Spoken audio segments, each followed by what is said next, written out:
Songwriters, how many songs have you written? How many songs have you written that you forgot you even wrote? How many songs have you written that no one else has ever heard?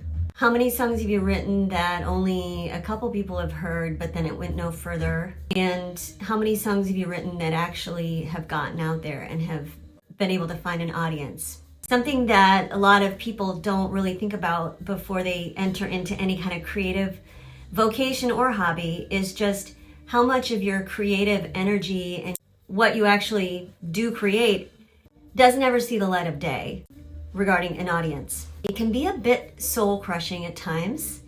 I have one suggestion, but also let's just think about all the creative professions. People who write screenplays, novels, do paintings, do art, people who write poetry, all the creative vocations and hobbies. Most of those people are not getting 100% of their work out in front of an audience.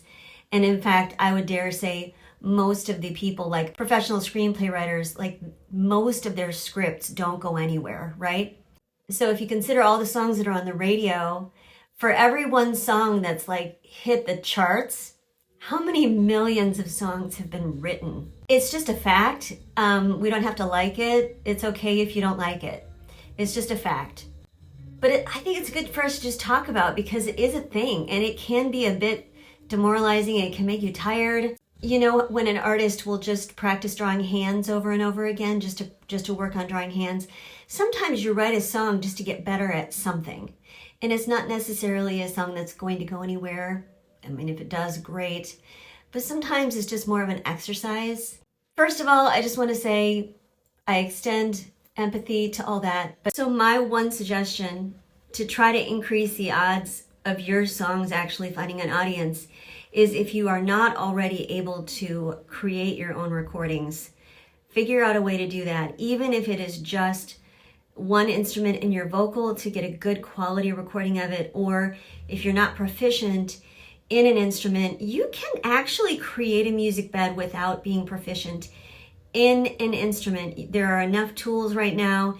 If you have the device to be on TikTok, you have a device that can, to a degree, help you create some kind of instrumental track. I'm not saying it's going to be necessarily competitive with what's on the radio, but it's something, it's a thing, and it's a way to document it. Even if you just upload it to SoundCloud, share it on your socials, you can at least do those things, and it can be some comfort to know that all your creative energy hasn't necessarily gone to waste. I know this isn't like the silver bullet fix, but I don't think there is a silver bullet fix. This is just the nature of the beast of being a creative person and having a creative outlet. I just thought it was important to talk about. A lot of people get into being a professional songwriter and they never anticipate how many songs they'll write that don't ever see the light of day. And that can be really, really emotionally difficult.